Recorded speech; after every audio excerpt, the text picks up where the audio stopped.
Baiklah, shalom, selamat sejahtera kepada semua jemaat Tuhan. Pada hari ini sekali lagi kita bertemu dalam kasih Kristus.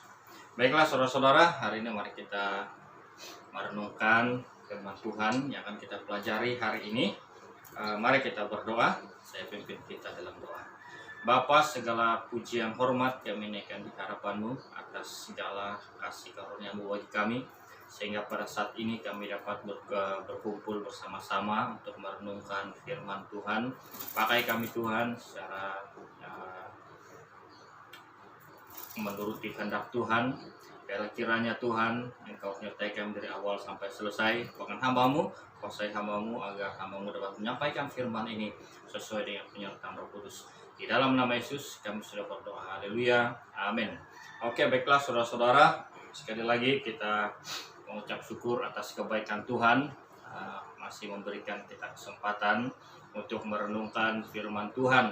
Mari tanpa membuang masa, saya mengajak jemaat Tuhan untuk membuka di dalam Injil Yohanes pasal 16 ayat 8.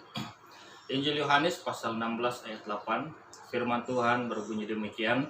Dan kalau Ia datang, Ia akan menginsafkan dunia akan dosa, kebenaran, dan penghakiman. Sekali lagi, Yohanes 16 ayat 8, firman Tuhan berbunyi demikian. Dan kalau Ia datang, Ia akan menginsafkan dunia akan dosa, kebenaran, dan penghakiman. Nah, saudara-saudara, pada hari ini saya ingin kita belajar tentang satu topik yang mungkin sudah sering kita dengar, sudah sering kita pelajari dalam hidup kita, yaitu peranan Roh Kudus bagi orang percaya. Peranan Roh Kudus bagi orang percaya. Nah, pada saat ini saudara-saudara, pada zaman ini ada banyak sekali orang percaya, atau bahkan ada beberapa hamba Tuhan merasa agak kaku untuk membahas tentang Roh Kudus. Kenapa saudara-saudara? Mungkin karena menganggap bahwa bagian Roh Kudus ini sangat sulit untuk dijelaskan, sehingga takut nanti salah. Nah, ini menjadi satu persoalan yang sangat besar bagi kita orang percaya pada saat ini, saudara-saudara. Oleh karena itu, kita sangat bertanya-tanya di dalam pikiran kita, apakah Roh Kudus itu? Nah, apa yang kita harus ingat di dalam iman kita sebagai orang percaya, saudara-saudara, di dalam pribadi Kristus dan pribadi Allah ada 3 oknum yang disebut sebagai Trinitas, yaitu Allah Bapa, Anak, dan Roh Kudus. Nah, Roh Kudus adalah salah satu daripada ketiga yang menyatu di dalam Trinitas Allah. Nah, hari ini saya ingin kita belajar bersama-sama saudara-saudara bahwa sebagai orang percaya kita sangat memerlukan Roh Kudus dalam hidup kita. Nah, Roh Kudus sangat berpengaruh dalam kita dan sangat banyak sekali mengendalikan kehidupan kita sebagai orang percaya. Saya ingat saudara-saudara, pada tahun 2005 saya pernah menulis sebuah karya ilmiah yang bertajuk Peranan Roh Kudus dalam Karya Keselamatan. Dan itu mengambil masa yang menurut saya lumayan lama, karena sehingga saya menulis karya ilmiah ini sehingga 2 atau 3 bulan saya hanya menuliskan tentang Roh Kudus. Nah, saya masih ingat saudara-saudara bahwa setelah saya menulis tentang Roh Kudus ini, saya dapati bahwa Roh Kuduslah, karena Roh Kuduslah kita dapat bertahan sebagai orang percaya dalam mengiringi Tuhan. Karena Roh Kuduslah kita dapat bertahan di dalam pencobaan. Karena Roh Kuduslah kita dapat bertahan dalam segala kondisi kehidupan, serta menjadi setia melakukan firman Tuhan. Dalam 1 Petrus katakan, orang-orang yang dipilih sesuai dengan rencana Allah Bapa kita yang dikuduskan oleh Roh, supaya taat kepada Yesus Kristus dan menerima percikan darahnya. Nah, jadi dalam hal ini saudara-saudara, sebagai orang percaya dalam karya keselamatan Allah, Roh Kudus sangat besar peranannya, sehingga orang percaya itu menjadi taat, menjadi setia mengikuti Tuhan, bertahan dalam segala kondisi kehidupan, serta setia melakukan firman Tuhan di dalam hidupnya. Nah, oleh Roh Kudus juga lah firman Tuhan itu menjadi sangat berpengaruh dalam hidup kita. Tanpa Roh Kudus, saudara-saudara, kita tidak akan memahami firman Tuhan, kita tidak akan dapat menerima firman Tuhan itu sebagai makanan rohani kita. Nah, beberapa pelajaran yang akan kita pelajari hari ini adalah apa peranan Roh Kudus dalam hidup orang percaya. Yang pertama, apa peranan Roh Kudus dalam kehidupan orang percaya? Yang pertama, ia mengubah sifat manusia. Roh Kudus berperanan untuk mengubah sifat manusia. Ia mengubah keadaan kita dari yang lama menjadi yang baru. Ayat 8b menjelaskan di sana, ia menghisapkan dunia akan dosa. Ia menyedarkan kita daripada dosa-dosa yang ada, yang sudah pernah kita lakukan di dalam hidup kita. Nah, di dalam Titus 3 ayat 5 juga menjelaskan, pada waktu itu ia telah menyelamatkan kita bukan karena perbuatan baik yang telah kita lakukan, tetapi karena rahmat-Nya oleh permandian kembali dan oleh pembaharuan yang dikerjakan oleh Roh Kudus. Artinya, saudara-saudara, peranan Roh Kudus dalam hidup orang percaya itu ia mengubah sifat manusia. Roh Kudus secara perlahan-lahan, Roh Kudus bertindak sebagai sebuah peringatan dalam diri kita bahwa ia mengubah sikap dan tabiat hidup kita secara perlahan-lahan menjadi manusia yang baru. Nah, oleh Roh Kudus itu juga, saudara-saudara, yang menyadarkan kita bahwa dalam kehidupan kita orang percaya ada beberapa hal yang tidak perlu kita lakukan sebagai orang percaya sehingga itu menyakiti hati Tuhan. Artinya ada sikap manusia yang tidak baik.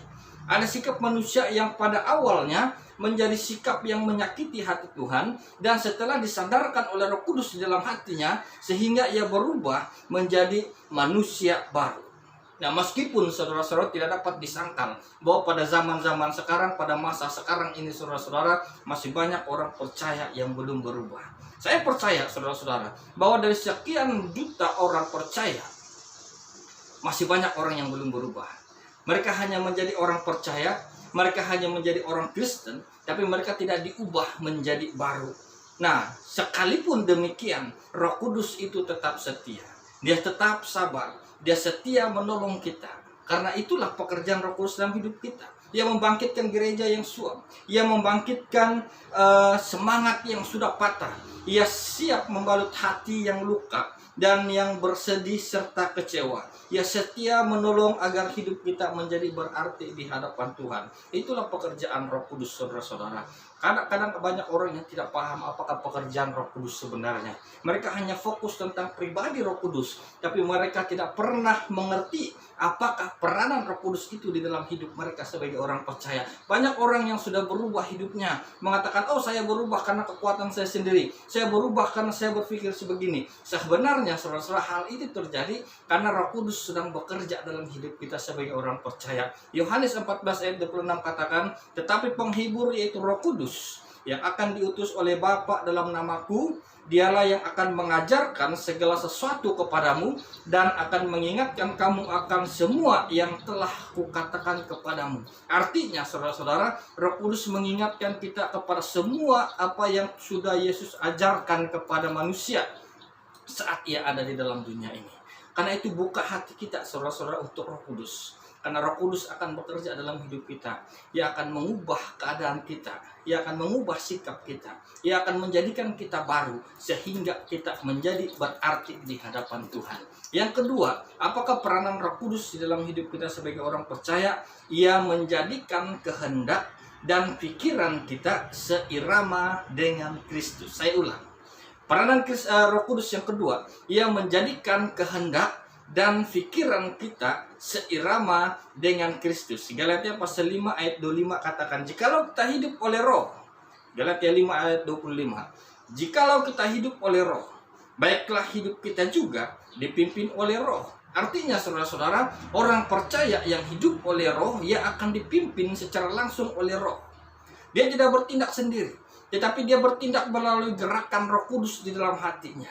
Roh Kudus membimbing kehidupannya. Pada saat dia melakukan hal yang tidak sesuai dengan keinginan Tuhan, maka ia mengingatkan bahwa itu tidak sesuai. Itu artinya, saudara-saudara, Roh Kudus sedang mempersiapkan kita agar kita memiliki rentak atau irama yang sama dengan kehendak Tuhan.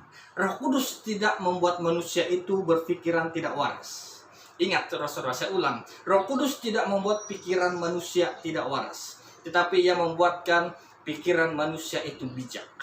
Ia menjadikan pikiran manusia itu berhikmat. Ia membuat pikiran dan kehendak pengetahuan kita menjadi lebih baik. ia akan menjadi pribadi yang penuh dengan sukacita, yang pada akhirnya akan menyebabkan kita dapat melakukan kehendak Allah. Namun demikian saudara-saudara, Roh Kudus, sekali lagi saya ulangi, Roh Kudus tidak pernah memaksa, tetapi ia adalah pribadi yang menolong. Ia adalah pribadi yang membimbing.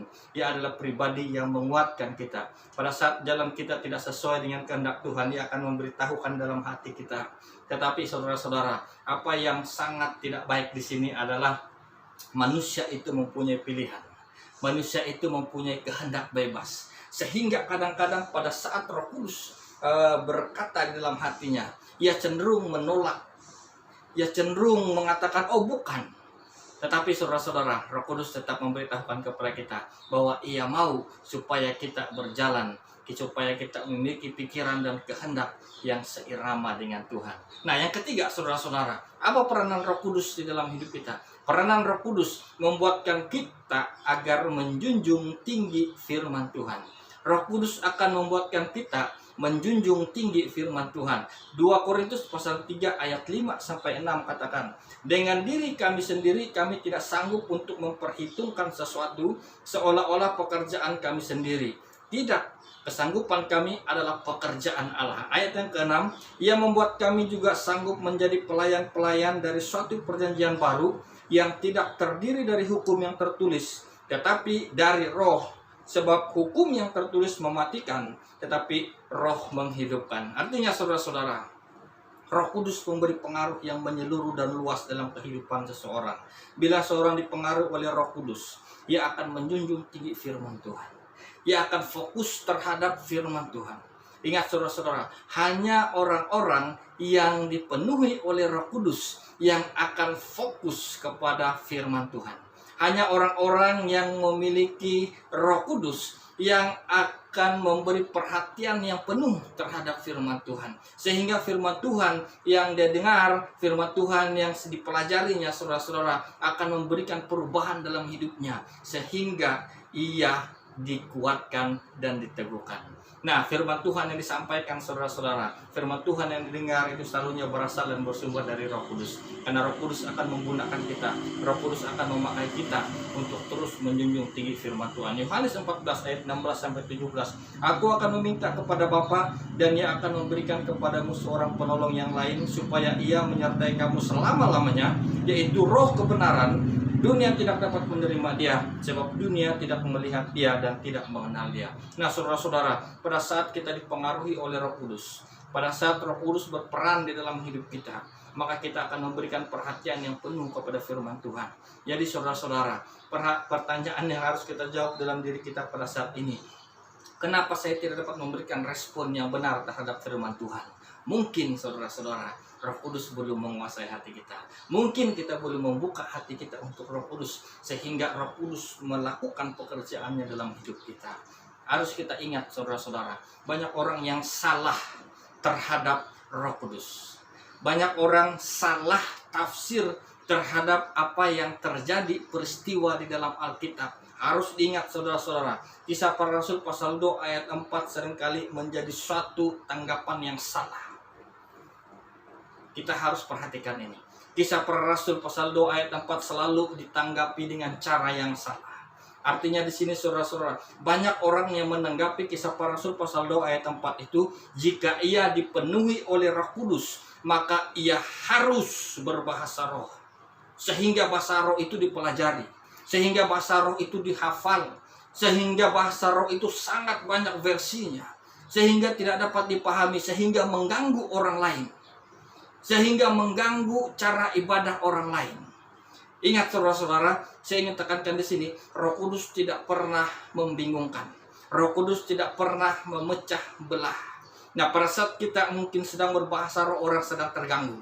Ingat saudara-saudara, itu yang saya katakan tadi, banyak orang salah tafsir tentang Kisah Para Rasul pasal 2 ayat 4. Mereka menganggap bahwa mereka pada saat mereka dikuasai Roh Kudus, mereka harus berbahasa roh. Memang betul saudara-saudara, Alkitab mencatat bahwa ada beberapa daripada rasul-rasul, mereka dipenuhi dengan Roh Kudus dan mereka berbahasa roh. Tapi harus diingat, pada zaman ini saudara-saudara, tidak semua hal itu sedang terjadi. Banyak yang orang yang ingin membuktikan bahwa saya dipenuhi Roh Kudus sehingga saya berbahasa roh. Ingat saudara-saudara, iblis juga pandai berbahasa roh. Jadi hati-hati, apakah bahasamu itu bahasa roh Kristus ataupun bahasa roh iblis, sehingga itu menghancurkan kesatuan di dalam jemaat. Nah, tanda yang paling simpel, tanda yang paling senang untuk kita perhatikan jika seseorang itu dipenuhi Roh Kudus, sangat senang saudara-saudara. Kalau kita ingin bertanya, benarkah dia dipenuhi Roh Kudus? Kita perhatikan dalam Kisah Para Rasul pasal 4 ayat 31, pasal 2 ayat 14 dan ayat yang ke-22. Firman Tuhan katakan di sini bahwa dan ketika mereka sedang berdoa, goyanglah tempat mereka berkumpul itu dan mereka semua penuh dengan Roh Kudus. Perhatikan, mereka semua penuh dengan Roh Kudus. Pasal 4 ayat 31. Lalu mereka apa? Mereka tidak dituliskan di sana lalu mereka berbahasa roh, tidak. Ditulis di sana adalah lalu mereka memberitakan firman Allah dengan berani. Pasal 2 ayat 14. Maka bangkitlah Petrus berdiri dengan ke-11 rasul itu. Dan dengan suara nyaring ia berkata kepada mereka, "Hai kamu orang Yahudi," garis bawahi suara nyaring, "Hai kamu orang Yahudi dan kamu semua yang tinggal di Yerusalem, ketahuilah, camlah perkataanku ini." Ayat pasal yang kedua ayat 22. "Hai orang-orang Israel, dengarlah perkataanku ini. Yang aku maksudkan ialah Yesus dari Nazaret, seorang yang telah ditentukan Allah dan yang dinyatakan kepadamu dengan kekuatan-kekuatan dan mujizat-mujizat dan tanda-tanda yang dilakukan oleh Allah dengan perantaraan Dia di tengah-tengah kamu seperti yang kamu tahu." Artinya saudara-saudara, tanda bukti orang yang dipenuhi oleh Roh Kudus, mereka berani memberitakan firman Tuhan, bukan mereka berbahasa roh di mana-mana. Ingat, perhatikan saudara-saudara, jangan jadikan Alkitab itu sebagai sebuah cerita dongeng. Jangan jadikan Alkitab itu sebagai sebuah buku cerita, sebuah novel. Tapi Alkitab adalah firman Tuhan yang harus menjadi panduan kita sebagai orang percaya. Sebab itu saudara-saudara, hati-hati dengan kepenuhan roh. Kepenuhan roh tidak hanya berbicara tentang berbahasa roh, tapi kepenuhan roh berbicara tentang orang yang berani memberitakan firman Tuhan. Para rasul, mereka kepenuhan saudara-saudara. Mereka berani memberitakan firman Tuhan.